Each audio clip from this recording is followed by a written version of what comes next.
আসসালামু আলাইকুম everyone, welcome to my new blog. তো আজকে আমি যেহেতু আমার হায়ার ম্যাথ সেকেন্ড পেপার পরীক্ষা ছিল, তো আমি সকাল সকাল উঠে পড়ি।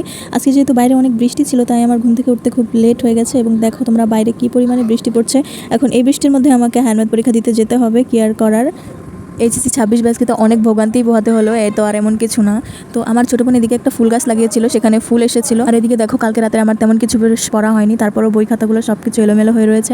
যাদের পরীক্ষা চলতেছে তারা একমাত্র বুঝবা যে এই বই খাতাগুলো কেন এরকম এলোমেলো হয়ে থাকে, গুছানো সেরকম সময়ও থাকে না পড়ার লেখার চাপে।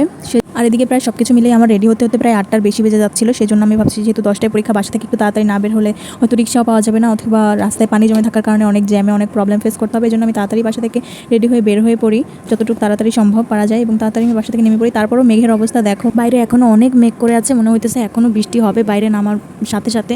তারপর আমি কেয়ার করার ছাতা নিয়ে বাইরে বের হয়ে পড়ি এবং বাসা থেকে নেমে যাই তাড়াতাড়ি করে, যাতে হচ্ছে রিক্সাটা অন্তত তাড়াতাড়ি একটু পেয়ে যায়। আসলে রিক্সা নিয়ে যে কতটা সাফার করা লাগে, যারা শিক্ষার্থী আছে তারা বিশেষ করে বুঝবা, কারণ মানে রিক্সা সহজে পাওয়াই যায় না। এবং যখন আমরা এক্সাম দিয়ে বের হই তখন আসলে এতগুলো মানুষের রিক্সা একসাথে থাকেও না, সেই জন্য রিক্সা ভাড়াটা অনেক বেশি চায়, এবং রিক্সা তো সহজে পাওয়াই যায় না। আর আমি যেহেতু ঢাকা মহানগর মহিলা কলেজে হচ্ছে আমার সেন্টার পড়ছে, এবং সেখানে ধোলাইখাল নামক একটা রাস্তা আছে, ওইটা রাস্তাটা অনেক দিন হয় ভেঙে গেছে। আমি যখন প্রায় আইসিটি পরীক্ষা দিই তখন হচ্ছে রাস্তাটা ভেঙে গেছে। আজকে আমার পরীক্ষা প্রায় শেষের পথে, তারপরও আমি দেখতেছি না যে রাস্তার কোনো কাজ চলতেছে বা রাস্তা ঠিক হয়েছে। ঠিক আগে যেরকমটা ছিল এখনও সেরকমটা আছে। এই জন্য জনগণের অনেক ভোগান্তিতে পোহাতে হয়, যারা শিক্ষার্থী আছে তাদের অনেকক্ষণ জ্যামে বসে থাকতে হয়, যেহেতু একটা রাস্তা ভেঙে গেছে। সবাই এখন অন্য একটা রাস্তার মধ্যে সবাই হচ্ছে রিক্সা সব কিছু একসাথে, অনেক জ্যাম বেঁধে যায়। এই জন্য এদিকে দেখো কী পরিমাণে পানি পার করে আমি রাস্তা পার হয়ে তারপর এক্সাম দিতে যাচ্ছিলাম। যেহেতু বৃষ্টি হয়েছে অনেক, বৃষ্টির মধ্যে অনেক পানি জমে গিয়েছিল রাস্তায়। ফাইনালি অনেক কষ্ট করে একটা রিক্সা পেয়েছি, যার ভাড়াও কিন্তু অনেক বেশি চাইতেছিল। তারপরও কি আর করার, এখন তো রিক্সা নিয়ে আমার এক্সাম হলে যেতেই হবে, যেহেতু আজকে অনেক লেট করে ঘুম থেকে উঠছি।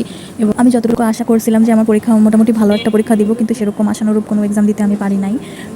আমার বাংলা, ইংরেজি, আইসিটি পরীক্ষা মোটামুটি ভালো হয়েছে, কিন্তু যখনই গ্রুপ সাবজেক্টের পরীক্ষা শুরু হয়েছে তখন থেকে আর কি সব কিছু কেমন যেন এলোমেলো হয়ে গেছে। মনে হচ্ছে যেখান থেকে প্র্যাকটিস করছি সেখান থেকে সেরকম কোনো কোশ্চেন আসতেছে না, বা কোশ্চেনের আমি চেষ্টা করে কোশ্চেনের অ্যান্সারটা সঠিকভাবে লিখতে চাইলেও হচ্ছে কেমন জানি পারতেছি না, বা কোনো একটা সমস্যার কারণে কিছুই হইতেছে না। আমার সব কিছু যেন কেমন এলোমেলো হয়ে গেছে। আসলে কোশ্চেন যদি ভালো থাকে তাহলে অ্যাডমিশনটা, মানে আমি যদি এক্সামটা ভালো করে দিতে পারতাম তাহলে অ্যাডমিশনের প্রতি আমার সেরকম একটা আগ্রহ জাগতো যে এক্সামটা ভালো দিছি, এবার অ্যাডমিশনের জন্য হচ্ছে নিশ্চিন্তে আমি এক্সাম প্রিপারেশন নিতে পারবো অ্যাডমিশনের আর কি। কিন্তু যেহেতু এক্সামটা খারাপ হচ্ছে সেহেতু সেখান থেকে আমার মনটা একটু ভেঙে যায়। তো কি আর করার, আল্লাহ ভরসা, সব কিছুর জন্য তাওয়াক্কাল তো আল্লাহ, আল্লাহর উপর ভরসা রাখতে হবে, কারণ আল্লাহ ভাগ্যে যা নির্ধারণ করে রাখছে সেটাই হবে।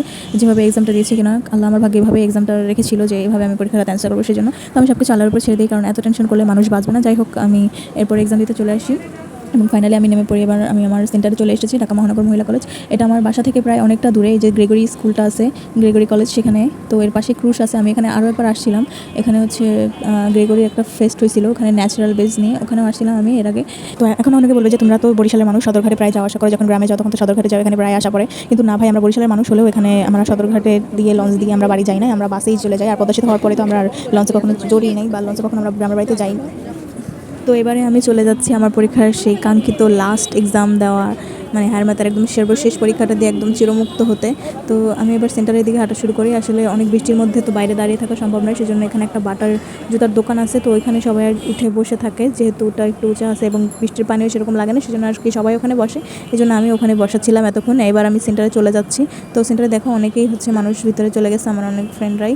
তো আমি এবার চলে যাবো সেন্টারে, তোমাদের সাথে দেখা হবে পরীক্ষার পরে। তো ফাইনালি আমি পরীক্ষা দিয়ে বের হয়ে পড়েছি। এবার এখন আমি আবার রুমে যাব, কারণ হচ্ছে আমাদের প্র্যাকটিক্যালের যে রুটিনটা সেটা হচ্ছে টানাই দিয়েছিল, সেটারই সবাই ছবি তুলতেছিল। আমিও সেটার ছবি তোলার জন্য এখন আবার হচ্ছে এক্সাম দেওয়া শেষের পর হচ্ছে আমি আবার প্র্যাকটিক্যালের ছবিটা তোলার জন্য যাচ্ছি। দেখো কী পরিমাণে ভিড় এখানে, এত ভিড়ের মধ্যে আসলে সম্ভব হচ্ছিল না তোলা। তারপরেও আমি তুলতে পেরেছি।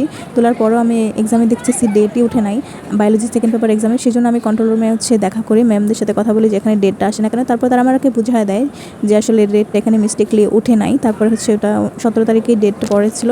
তারপর আমি বোঝার শেষে সব কিছু শেষ করে হচ্ছে নেমে যাচ্ছিলাম। এদিকে হচ্ছে অনার্সের যারা জাতীয় বিশ্ববিদ্যালয় আছে তাদের হচ্ছে এক্সাম চলতেছিল, এই জন্য আপু ভাইয়ারা সবাই ওখানে এক্সাম দেওয়ার জন্য যাচ্ছিল। তো ফাইনালি আমি হচ্ছে ওইটা বোঝার পরে আমি চলে যাচ্ছিলাম বাসার দিকে।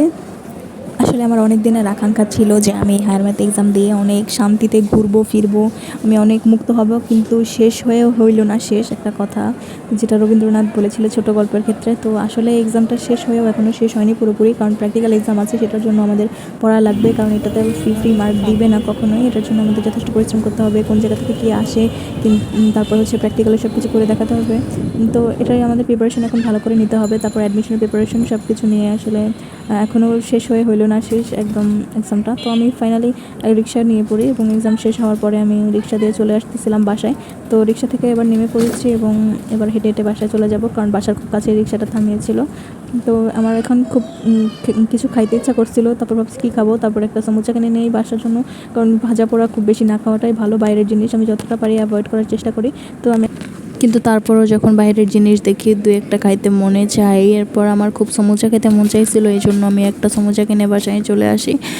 এবং আসলে আমার এই ছুটিটা নিয়ে অনেক প্ল্যান ছিল যে যখন আমার হায়ার ম্যাথ এক্সাম শেষ হয়ে যাবে তখন আমি ইউটিউবে নানা ধরনের রেসিপি ডাউনলোড করে মোবাইলে রেখে দিয়েছি, সেভ ওয়াচ লেটার করে রেখে দিয়েছি, যে যখন এক্সাম শেষ হবে তখন আমি বিভিন্ন ধরনের রেসিপি আইটেম ট্রাই করি, সেটাই আমি দেখবো যে আমি কতটুকু পেরে যাই, আমি রেসিপি আইটেম কতটুকু ট্রাই করতে পারি। তো বাসা আস্তে আস্তে প্রায় 2:30 বেজে গেছিলো এবং আজকে একটু তাড়াতাড়ি আসতে পেরেছি, কারণ ধোলাইখালের রাস্তাটা বেশি জ্যাম ছিল না, কারণ স্টুডেন্টরা যখন একসাথে সবাই বের হয় তারপরে ধোলাইখালের রাস্তা পুরো ভরাট হয়ে যায়, এই জন্য একটু লেট হয় আসতে। কিন্তু আজকে যেহেতু প্র্যাকটিক্যাল এক্সাম নিয়ে দৌড়াদৌড়ি ছিল সেজন্য আজকে তাড়াতাড়ি আসতে পেরেছি। তো এরপরে ফাইনালি আমি একটা চিকেন ফ্রাই করে রেখেছিলাম, আম্মু সেটা খেয়ে নিয়েছে এবং এদিকে কিছু কোশ্চেন পেপার আছে আমার, সব কিছু যতগুলো কোশ্চেন দিয়েছি আমি এক্সাম দিয়েছি সবগুলো কোশ্চেন আসলে এই ব্যাগের মধ্যে আমি রেখে দিয়েছিলাম, যে সবগুলো যখন এক্সাম শেষ হবে তখন আর কি সব আলাদা করে স্টাপলার করে রাখবো। তো এদিকে আমি সেই সমুচাটা দেখাচ্ছিলাম যেটা আমি বাইরে থেকে কিনে এনেছিলাম এবং ওই একটা এনেছি, বেশি আনিনি, কারণ ভাজা পোড়া অ্যাভয়েড করা ভালো, বাইরের খাবার আসলে খুব বেশি না খাওয়াটাই ভালো, এই জন্য আমি একটা এনেছি। তারপর আমি শাওয়ার নিয়ে নেব। এরপরে আজকে আমার খুব মোমো খেতে ইচ্ছে করতেছিল, এদিকে বাসায় যখন আজকে আমার খুব মোমো খেতে ইচ্ছে করছিল, তাই জন্য আমি মোমোর পুরগুলো রেডি করতেছিলাম। এদিকে মুরগির মাংসের মধ্যে আদা রসুন সব কিছু আমি মিশিয়ে নিচ্ছিলাম, তারপর একটু লেবুর রস দিয়েছিলাম, মানে এটা আমি ইউটিউব দেখে শিখেছি কীভাবে মোমোটা বানাতে হয়। তো এদিকে আমার ময়দাও প্রায় শেষ, এই জন্য অল্প একটু ময়দা দিয়ে আমার মোমোটা বানানো হবে, কিন্তু বাসায় লোক সংখ্যা অনেক বেশি থাকায় এইটুকু ময়দা দিয়ে আসলে কিছুই মোমো বানানো হবে না, সেই জন্য ভাবছিলাম যদি একটু ময়দার সাথে আটা মিশিয়ে নেওয়া যায় তাহলে একটু বেশি হবে, কিন্তু আটার অবস্থা বাটা খুলতে দেখি আটাও প্রায় শেষ। তো আটাও যেহেতু অনেক কম ছিল, তারপর ভাবছি যে এটুকু দিয়ে যতটুকু হবে ততটুকুই ভালো হবে। তো সেই পরিমাণে আমি চিকেন নিয়ে চিকেনটা ম্যারিনেট করে কতক্ষণ রেখে দিয়েছিলাম। তারপর এদিকে দেখো আটা বানাতে গিয়ে আমার কি অবস্থা হচ্ছে, আটা সবচেয়ে যে ডো বানাতেই ময়দা যে মোমোর যে ডো আছে সেই ডোটা বানাতেই সবচেয়ে ভেজালের কাজ, এটা আমি কোনো মতে বানাইতেছিলাম। হায়ার ম্যাথ ফার্স্ট পেপারের আগের দিন আমার মোমো খাইতে ইচ্ছে করছিল, তো ওই দিন আমি বানাইছিলাম, কিন্তু ওই দিন আমার ছোটো বোন মোমোর ডোটা বানাইছিল, তো ওর ভিতরে লবণ নুন তেল কিছুই দেয় নাই, কিন্তু এই জন্য এটা একটু আইলা লাগছিল। তো যাই হোক আমি এটার মধ্যে আটা তেল নুন সব কিছু পরিমাণ মতো দিয়ে ডোটা বানিয়ে নিয়েছিলাম, আর এদিকে আমি চিকেনটা কষাই নিতেছিলাম ভালো করে। আমার ছোটো বোনেরা সবগুলো কোচিংয়ে চলে গেছিলো, যেহেতু ওদের কোচিং ছিল। আমি বাসা থেকে এসে দেখতেছি ওরা সবাই তৈরি করে রেডি হচ্ছিল কোচিংয়ে যাওয়ার জন্য। আমি তো মোমো বানানোর জন্য ভাবছিলাম যে ওরা থাকলে একটু উপকার হতো, কারণ একজন রুটি বেলতো আর একজন একটু মোমোর পুরটা ভেজে দিত, কিন্তু ওরা যেহেতু কেউ বাসায় নেই সেই জন্য সব কাজ আমার একাই করতে হবে। তো এদিকে মোমোটার যখন পুরটা একটু হয়ে আসবে, মোমোর চিকেনটা একটু সেদ্ধ হয়ে আসবে, তখন সের ভিতরে আমি একটু বাটা মশলার যে পানিগুলো ছিল সেগুলো আর কি দিয়ে দেবো। তো এদিকে দেখো আমার অর্ধেক কাজ প্রায় শেষ হয়ে গেছে, তখনও ওরা কেউ আসেনি, আমি মাত্র একটা মোমো বানাতে পেরেছিলাম। চিকেনের পুরটা আমার রেডি হয়ে গেছিলো আর কয়েকটা ডো বানিয়েছিলাম। তো এদিকে আসরের নামাজ সব কিছু তাড়াহুড়া করে সময়ও হয়নি, তো আসরের নামাজটা পড়ে নিয়েছি।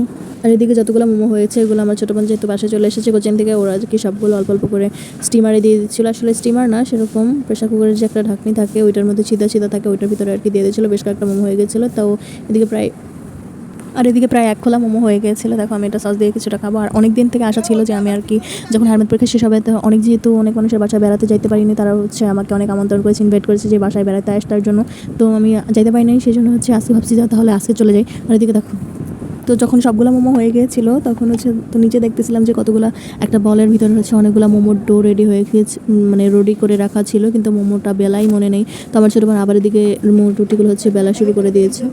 আর যেহেতু আজকে এক্সাম শেষ, প্রায় হায়ার ম্যাথ এক্সাম শেষ, প্র্যাকটিক্যাল এক্সামগুলো বাদে সবগুলো এক্সাম শেষ, তাই জন্য আমি ভাবলাম যে আজকে তাহলে বেড়াই আসে। আমার ছোটো বোনেরা অনেক জায়গায় ঘুরতে গিয়েছিলো, কিন্তু আমার নানা বাড়িও ওরা গিয়েছিলো, কিন্তু আমি যেতে পারিনি শুধুমাত্র এক্সামের কারণে। তো যাই হোক আজকে আমি অনেক ঘুরবো, অনেক প্ল্যান করেছিলাম, দেখি কতটা পূরণ করতে পারি। তো আমি আজকে আমার খালার বাসায় চলে যাচ্ছিলাম, সেরকম কোনো ক্লিপও নেওয়া হয়নি, জাস্ট কয়েকটা আর কি ক্লিপ নিয়ে ফাইনালি আমি চলে আসছি আমার খালার বাসায়। আর এখানে দেখো একটা জিনিস আমার খুব বেশ পছন্দ হয়ে গেছিলো, রাস্তা থেকে আসার সময় এটা আমি কিনেছি। তো তারপর আমরা খেয়ে দিয়ে ঘুমিয়ে পড়েছি, যেগুলোর কোনো ক্লিপ না হয়নি। আর তোমাদের এক্সাম সবার কেমন গেল আর এই ধরনের ব্লগ তোমরা চাও সেটা অবশ্যই কমেন্টে জানিও। আজকের মতো সবাইকে আল্লাহ হাফেজ।